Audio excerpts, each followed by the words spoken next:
Halo, selamat jumpa kembali pada kelas kreatif. Kali ini kita dalam suasananya mendung, hujan tiap hari dan saya sendiri beberapa hari ini juga melakukan banyak pelatihan, tapi pelatihannya udah dalam bentuk kelas ya. Jadi saya ingin berbagi tentang apa yang saya belajar nih dari proses pelatihan-pelatihan kemarin. Salah satu yang diminta sebenarnya dalam pelatihan yang lalu adalah tentang bagaimana kita belajar atau memperbaiki proses belajar di dunia digital.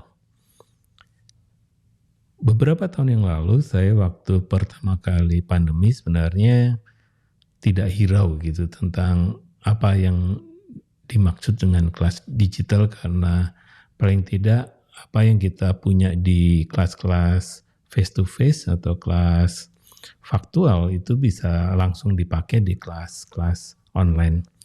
Tapi dalam perjalanannya tidak mudah karena pertama adalah bahwa kita sangat tergantung pada teknologi. Karena itu mau tidak mau sebenarnya salah satu mindset yang harus kita ubah adalah bagaimana kita dekat dengan teknologi dan memanfaatkan teknologi sebagai alat bantu, bukan sebagai sebuah beban. Karena itu saya mencoba awal-awal sekali itu memperbaiki apa yang disebut dengan infrastruktur belajar digital. Salah satu infrastruktur yang saya perbaiki pertama adalah kaitannya dengan suara atau audio. Mengapa demikian? Karena kalau kita belajar di dunia digital, itu hanya dua panca indera yang sangat aktif, telinga dan mata. Oleh karena itu, audio bagian yang saya perhatikan sekali untuk bisa memperbaiki audio supaya enak didengar.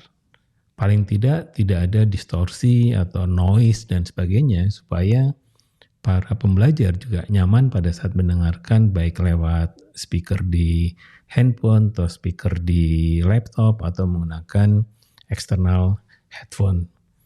Nah, ini yang menjadi perhatian saya yang pertama. Kemudian yang kedua adalah video ini. Video saat kita muncul di dunia digital, yaitu di dunia online seperti ini, maka sebenarnya adalah bagaimana kita menggunakan kamera eksternal, bisa webcam atau kamera lama ya, yang bisa diubah menjadi webcam untuk memastikan bahwa gambar wajah kita itu adalah gambar yang juga cukup jelas, kemudian juga tajam, dengan memanfaatkan resolusi yang lebih tinggi. Paling tidak resolusi yang maksimal bisa digunakan pada platform yang kita pakai. Nah, ini menjadi sesuatu yang saya perhatikan juga, sehingga saya mengeksplorasi baik audio maupun video yang cocok untuk kelas-kelas digital. Nah, yang ketiga, kita perhatikan bahwa sebenarnya yang kaitannya dengan dunia digital ini adalah bagaimana juga para pembelajar bisa menangkap kita seolah-olah dalam bentuk 3 dimensi. Karena itu pencahayaan menjadi sangat penting, karena kalau wajah kita misalnya terlampau gelap dibandingkan background dan sebagainya, akan juga mempengaruhi interaksi kita dengan para pembelajar. Karena itu yang menjadi satu perhatian saya juga adalah bagaimana kita mengatur pencahayaan. Paling tidak sebenarnya cahaya-cahaya natural atau alami dari jendela, dari pintu, itu sebenarnya sudah memadai, hanya kadang tidak semuanya bisa memadai seperti itu. Misalnya kalau kelas malam, nah kadang lampu ada di atas kan, sehingga wajah kita juga jadi aneh gitu. Nah, sebaliknya juga pada saat kita akan menggunakan cahaya jendela, hujan itu juga mempengaruhi bagaimana kita akan menggunakan cahaya yang kemudian juga ada noise suara dari hujan misalnya di ruang-ruang yang tidak kedap suara. Nah, ini menjadi hal-hal yang menjadi perhatian saya.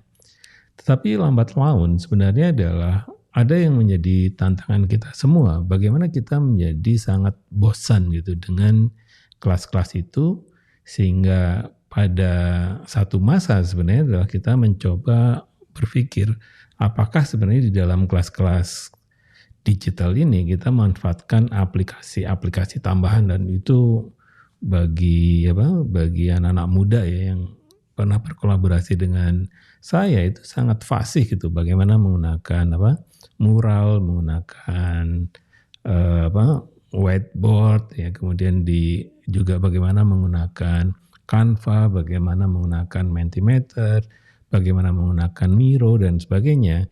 Itu adalah alat bantu untuk mencari cara supaya kelas-kelas digital itu menjadi lebih menarik.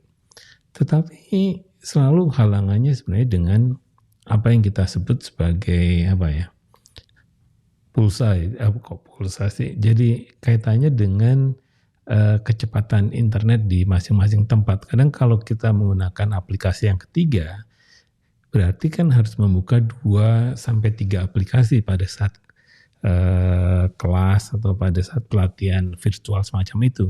Sehingga kadang sebenarnya adalah menggunakan aplikasi yang ketiga juga bisa memperberat ya kecepatan kecepatan dari internet, sehingga mengganggu proses belajar juga. Nah, ini yang menjadi isu menarik itu. Oleh karena itu kelihatannya memang perlu ada sesuatu yang kita perkenalkan, bagaimana sebenarnya proses belajar digital ini bukan sekedar menambahkan teknologi di dalam proses belajar ini, melainkan bagaimana sebenarnya kita membangun sebuah budaya baru, yaitu budaya belajar digital.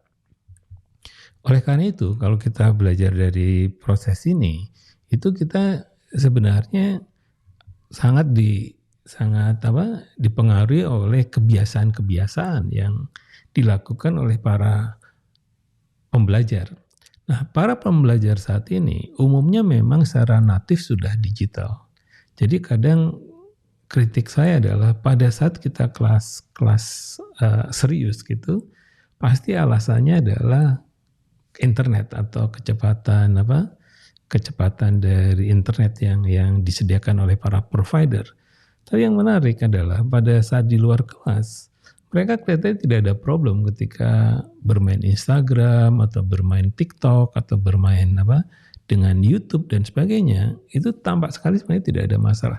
Jadi di sini ada 3 dimensi sebenarnya yang penting kita belajar bagaimana budaya digital ini bisa dikembangkan secara bersama-sama.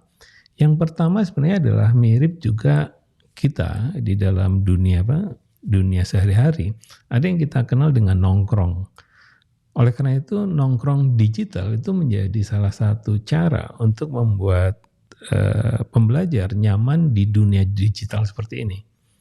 Apakah itu lewat Zoom, ataukah lewat WhatsApp, atau lewat Google Meet, atau platform lainnya. Tapi pada prinsipnya yang pertama harus dibangun adalah mereka nyaman di platform ini.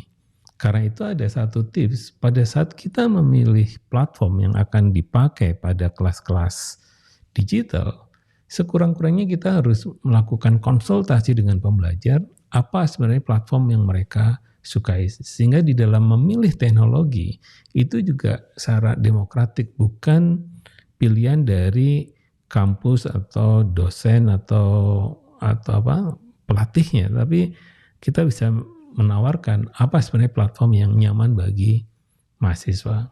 Walaupun memang yang paling mudah itu menggunakan Zoom, karena Zoom paling cepat mengembangkan berbagai fitur yang bermanfaat untuk proses belajar. Nah, hanging out ini sebenarnya penting untuk mengawali sebuah proses belajar. Nah, ketika hanging out ini menjadikan semacam pada tahap-tahap ini kan si platform itu dianggapnya sebagai instrumen saja. Nah, harus meningkat ke messing around. Nah, di messing around ini adalah bagaimana sebenarnya proses belajar digital itu dibuatkan strukturnya. Nah, ini yang saya tangkap dari beberapa kelas digital yang saya amati, itu para fasil muda itu sangat progresif untuk bisa membuat proses digital itu menjadi struktur, bukan sekedar instrumen. Sehingga tahapannya itu menjadi tahapan yang sangat menarik. Salah satu yang mereka coba adalah menggunakan blended learning, sehingga proses belajarnya adalah kelas digital itu mereka membagikan bahan informasi, kemudian pertanyaan-pertanyaan yang kemudian harus dibahas di kelas digital yang formal. Nah, kalau messing around ini menjadi penting, sebenarnya ada bibit-bibit bahwa para pembelajar ini mulai tertarik pada bidang-bidang yang menjadi minatnya. Nah, ini di tahapan ketiga yang namanya geeking out. Nah, di geeking out ini kita mulai para pembelajar fokus atau tertarik pada bidang-bidang yang menjadi kepeduliannya atau bidang-bidang yang menjadi minatnya, bidang-bidang yang menjadi kesukaannya. Nah, disinilah sebenarnya menjadi menarik bahwa kelas-kelas digital ini itu bisa menjadikan anak-anak muda ini atau para pembelajar ini kemudian membangun kelompok-kelompok kecil yang kemudian mengupas sub-sub atau bidang-bidang ilmu pengetahuan yang mereka suka. Nah, di proses inilah yang sebenarnya kita harusnya makin mendukung bagaimana para pembelajar bisa melakukan social learning tapi via digital, yang kemudian para pelatih sebenarnya memberikan challenge dengan kasus atau dengan pertanyaan-pertanyaan yang kemudian harus dibahas, harus dieksplorasi lewat minat-minat para pembelajar ini.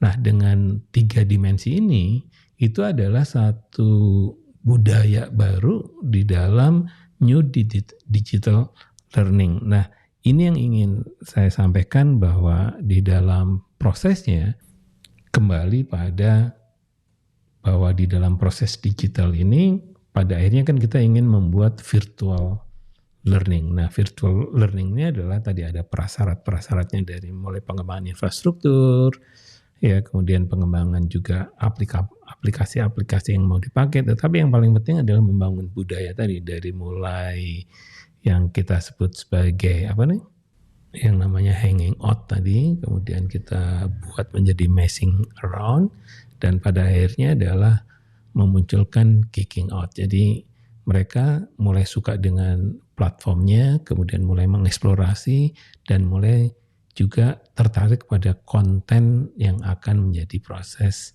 pembelajarannya. Jadi demikian tadi materi atau bahan di dalam kelas kreatif kali ini harapannya bermanfaat untuk kita yang ingin mengelola kelas-kelas digital.